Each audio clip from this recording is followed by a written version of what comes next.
Oi, meus bem, como é que vocês estão? Espero que todos estejam bem. Hoje eu vim falar de um assunto que polemizaram muito quando eu mencionei alguns assuntos que eu trataria aqui no meu canal, que é o TDA.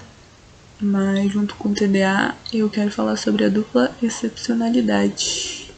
Antes de começar, eu quero deixar claro que eu não sou médica, eu não sou especialista, eu não sou psiquiatra. Então, tudo que eu falar tem uma referência teórica que eu estudei e eu vou deixar aqui na descrição. Deixar aberto também aos psiquiatras que assistirem esse vídeo, que eventualmente assistirem esse vídeo, para deixarem nos comentários sobre o assunto.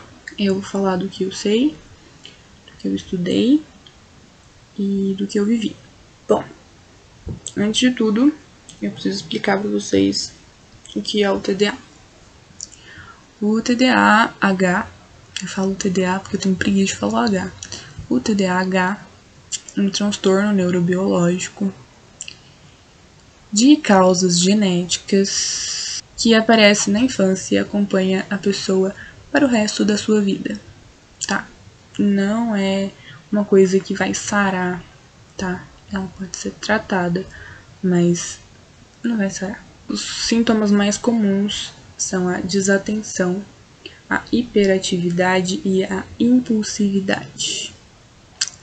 As crianças e adolescentes que têm o TDA, elas normalmente são intituladas como a criança com formiga no bumbum, a criança que vive no mundo da lua e a criança desastrada, que derruba tudo, que perde tudo.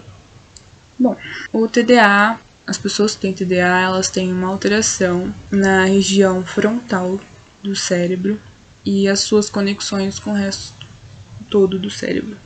A região frontal orbital do cérebro é responsável pela inibição de comportamento, responsável pela capacidade de prestar atenção, pela memória, pelo autocontrole, organização e planejamento.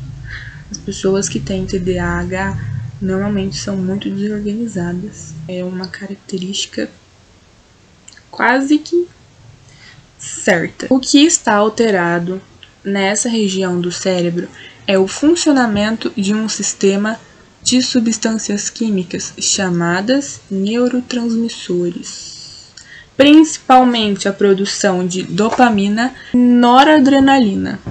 Alguns dos sintomas são desempenho escolar ruim, desatenção, pessoa é muito avoada, agitação incontrolável, é uma pessoa que não para, a formiguinha no bumbum, tagarelice, distração, quebrar, esbarrar, perder coisa, derrubar coisas, dificuldade de compreender instruções. Quando eu era criança, minha mãe falava: Luana, eu tenho que falar 3 vezes a mesma coisa para você entender. Tem ansiedade e impulsividade. Agora eu vou contar para vocês a minha história com o TDAH. Posteriormente eu falo sobre a dupla excepcionalidade. Quando eu era criança, eu estudava numa escola particular.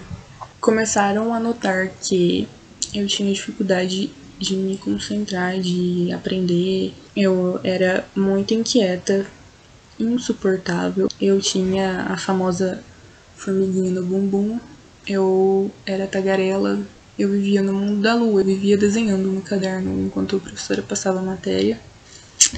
Mas sempre fui excepcional em língua portuguesa.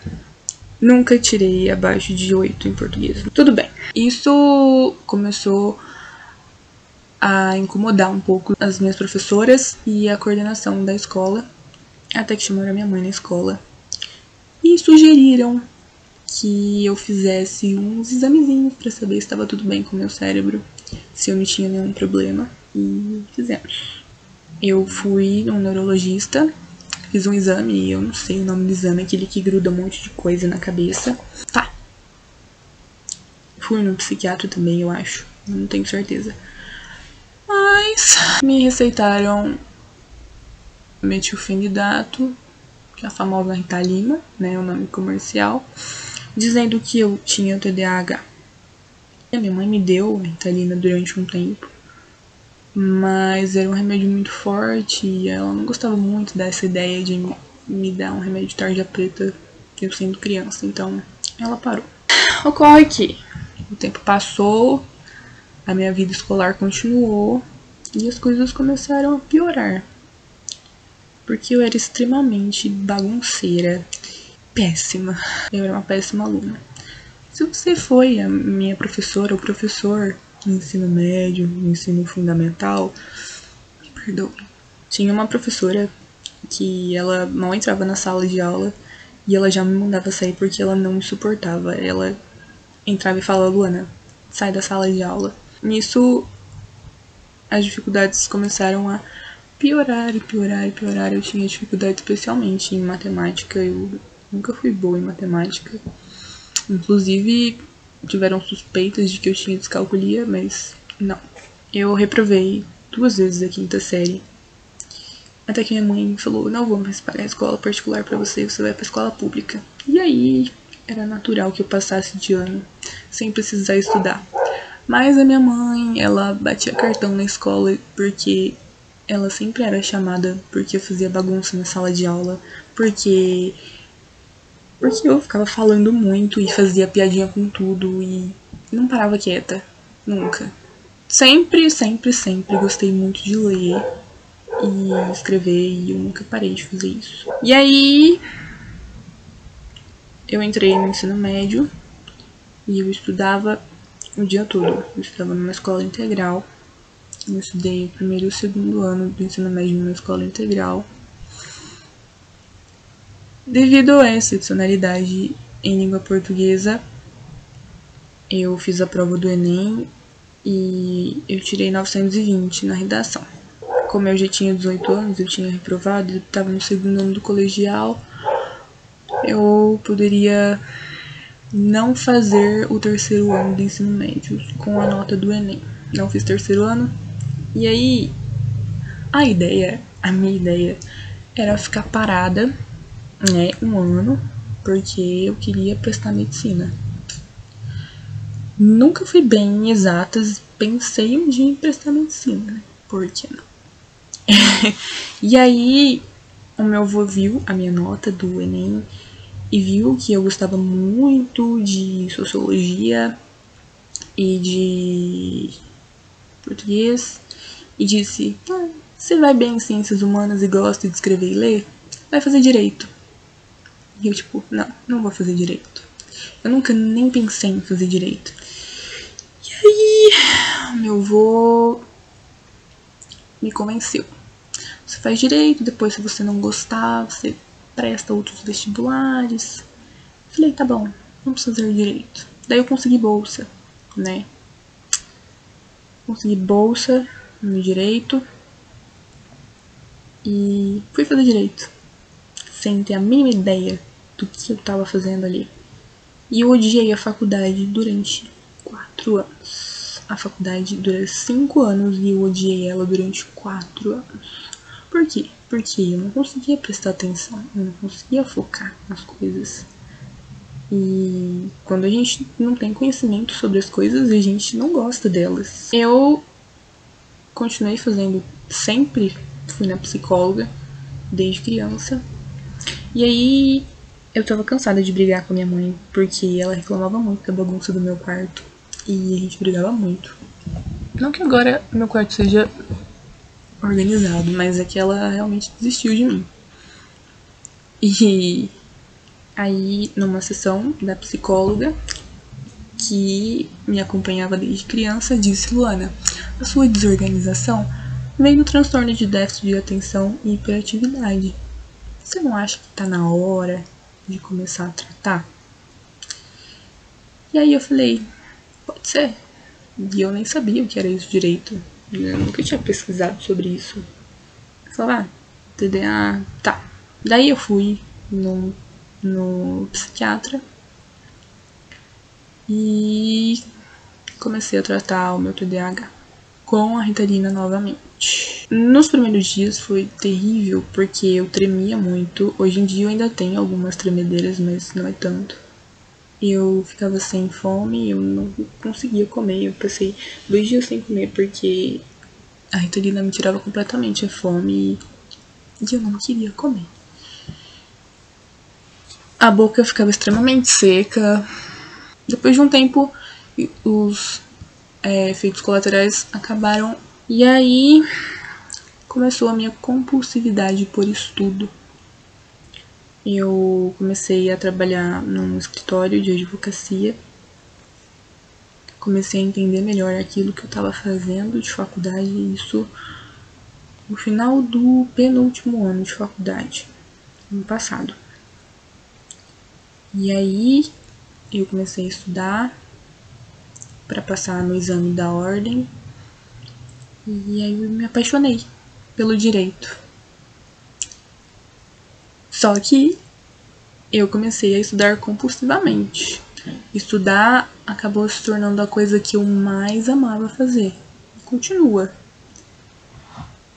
Não é ruim por agora.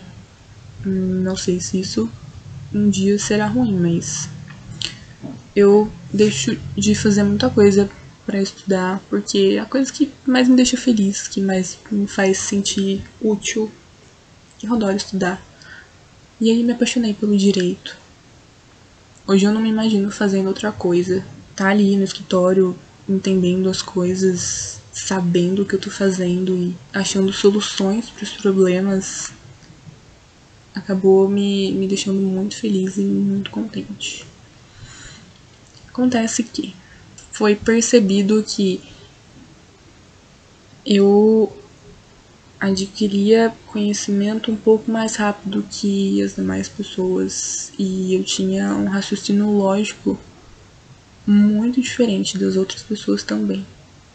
Algumas coisas começaram a não fazer mais sentido para mim, como por exemplo fazer as coisas mais ou menos. Tipo, vou dar um exemplo. Peguei a Constituição Federal para estudar. Para mim, não compensaria estudar a Constituição Federal pela metade, e sim inteira. Desde do conteúdo histórico, entende? Começou a ser uma coisa assim, uma doença. Não é uma doença, não é uma doença. Mas uma coisa assim, era uma sede por entender detalhadamente os assuntos. Para mim, o superficial não bastava. E aí, isso acabou também interferindo no meu trabalho. Porque não bastava eu me apoiar, por exemplo, em um processo com assuntos de medicina, não bastava para mim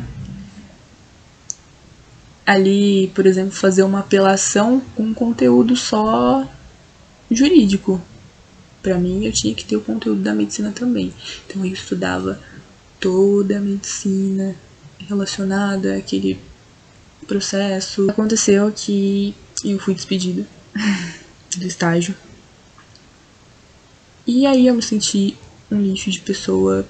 Falei, nunca que eu vou conseguir advogar. Se eu não tô conseguindo nem estagiar, como é que eu vou conseguir advogar? Chorei 2 semanas seguidas porque a minha chefe não tinha me contado o motivo, né? Até então eu tinha sido demitida sem motivo nenhum. E aí um dia eu tive que conversar com ela. E aí eu falei, olha, eu tô chateada, mas é porque eu não sei o motivo. Eu tô me sentindo um lixo. Eu não aguento mais isso. Sentindo um lixo, chorando, mas continuava estudando, sabe? Escrevendo. Retardada também, né? E aí ela falou assim, não, olha, eu te mandei embora porque eu não acho correto. O escritório pra você é pouco.